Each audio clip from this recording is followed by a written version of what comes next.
Let's turn these four boring chords into a crazy textural sample.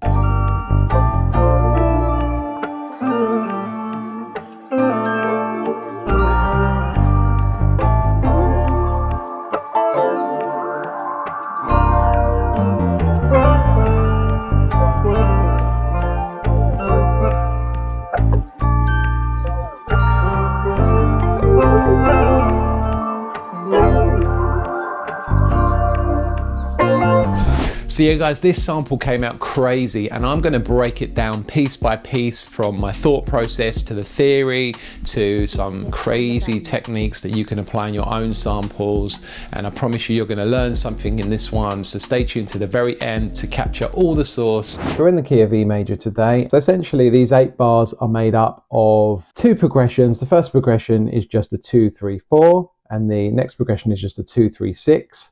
And I'm going to break that down for you and what that means and how we can use that practically and take these theory parts and step by step create something musical that we can use in our own samples. So the 2 chord in any scale is going to be a minor chord. Here I've just built a minor triad. In the key of E, the 2 chord is an F sharp. So here's an F sharp, an A, and a C sharp. We add one more note to make this chord a minor 7th. So we're taking it from a triad to a minor 7th. We do exactly the same with the 3 chord, which is just a tone away from the 2 chords. So we've got a G sharp minor chord and we've made that a 7th by adding this F sharp on the top here.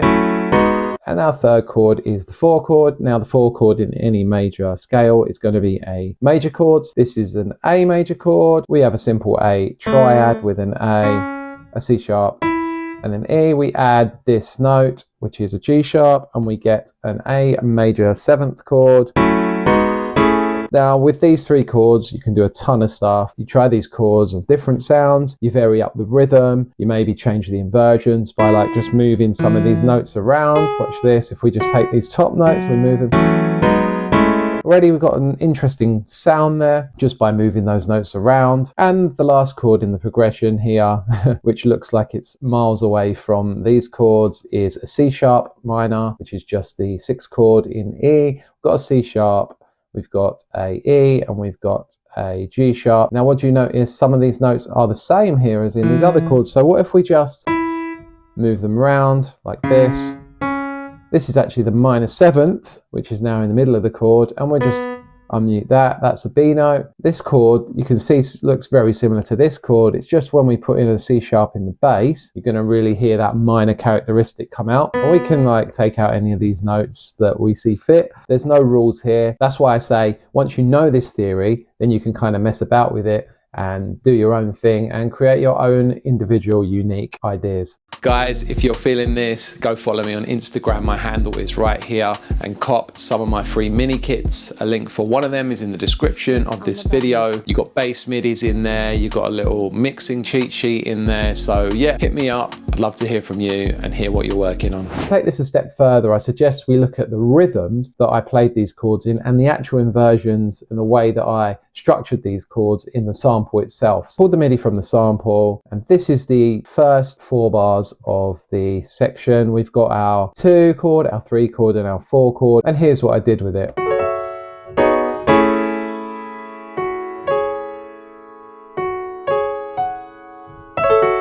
Can you hear I'm leaving a lot of space there for other instruments and things to fill in? And you'll notice that I'm holding these 3 notes here long at the bottom, doing a little interesting rhythm here on the top that I'm repeating. Repeated phrases work really well in samples because it just gets that ear used to hearing the same thing. It creates an expectation. And at the end, I've got this really cool little kind of walk down where I did a walk up here, strummed out notes, but the other way round. And I'm just using notes from the scale here that I thought sounded good. For the second 4 bars, I slightly varied it up, and instead of going to that 4 chord here, this is the 6 chord. You can hear me really like putting that C sharp in the bottom to kind of boom, really give us that minor feeling here and change up the emotion of the part. Just a little passing note here again. I just add these little notes to make it feel more human, and then these little passing notes here. Now, there is actually a sneaky little chord that I put in which is the 5 chord, just to bring us back round to that first chord again. And you can do this in any scale. Is I'm taking the notes that are in the 4 chord, the A major, and I am just putting the 5 in the bass. So the 5 in E is B. This chord is known as a slash chord, an A over B, or it's also known as a B11 chord, I believe. But all you need to know is if you take the 4 chord and just put the 5 in the bass, you've got a really soulful sounding chord that was used tons in vintage soul. Let's jump into the actual sample and analyze there what's going on. In the end, I did use sound shifter and just raise this up to F major. So you can see that there's not many elements to this sample. As I always preach, keep your samples to maybe like 10 or 11 tracks. I like to hold myself to that rule because I find that it's a sweet spot between not putting too much in, not getting too busy, and also allowing space for another producer to do their thing over the top. Then it's a question of how we can make these things stand out from the sea of samples that are out there. But don't worry, I got you on that. I started with a sound, an Omnisphere Celeste sound. I knew I was gonna shift it up a whole octave using sound shifter. First thing that I did was I put some wow control on there, analog warmth and warble, added the sound shifter. And I like using this instead of doing Logic's own transposition because I just find this gives us some interesting artifacts, makes it just sound a bit crap, which I do like the sound of. Added my favorite reverb and then EQ'd that just to give it a little space in the mix. I copied that MIDI and I knew that I was going to make an even higher one that I really wanted to take up in high register. So the same plugins, put it up 12 and I put the whole MIDI up 12 in this instance as well. Panned one to the left, one to the right. Vintage, it almost sounds like a xylophone or something doubling up on the keyboards, and it just adds some more texture in the high end. I went for my usual Rickenbacker bass. Just play some root notes, a little pentatonic fill at the end here.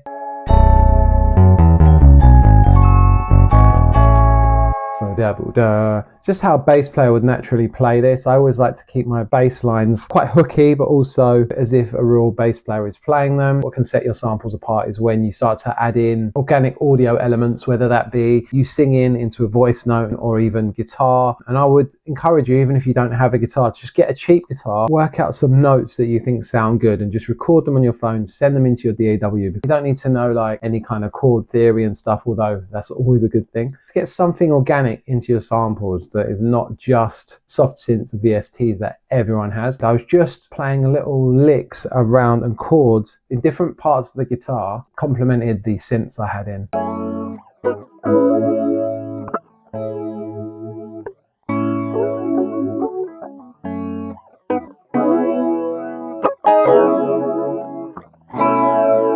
Sometimes I'm doubling up. You can see I put some phaser on there and then just kind of boosted the mid-range on them as well, just to cut through and pan them to the right and the left. And this is really what, again, gives us that vintage kind of flavor. And this guitar was really interesting. Just wanted to make almost a texture out of a guitar. Hit the chords really hard here.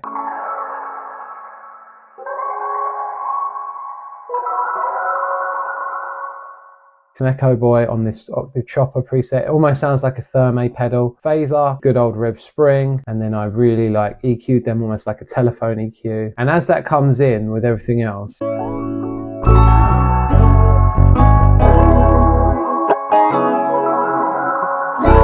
really adds something to the whole vibe of the sample. I added the percussion in, again, as I always say, percussion here is just to drive the groove along. So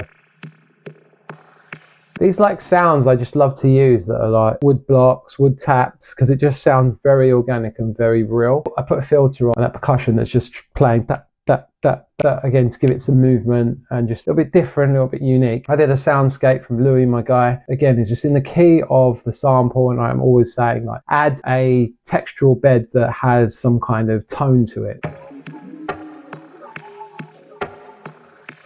And I added a forest floor atmosphere again.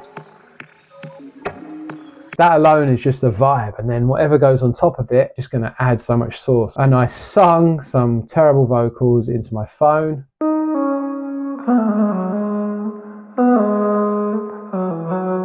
What loads of auto tune because I needed it. Use my rev spring, EQ. There's not much going on here. Like, one lesson you can take away from me is, like, I'm not a kind of guy that's going to use 5 million plugins just for the sake of it. Like, you'll see me using the same stuff. They say you can't polish a turd, right? So as long as the stuff you're putting in is really good, then whatever you kind of add to it, it's just enhancing different elements here. Like, something interesting that I sometimes like to do is I doubled my vocal, pitched that up, added a phaser to it.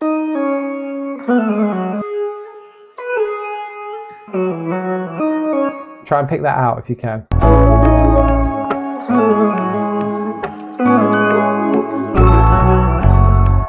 I think all those really high elements that are just twinkling about really give us that cross between modern and vintage that I was really looking for in this sample. So give some of these things a try.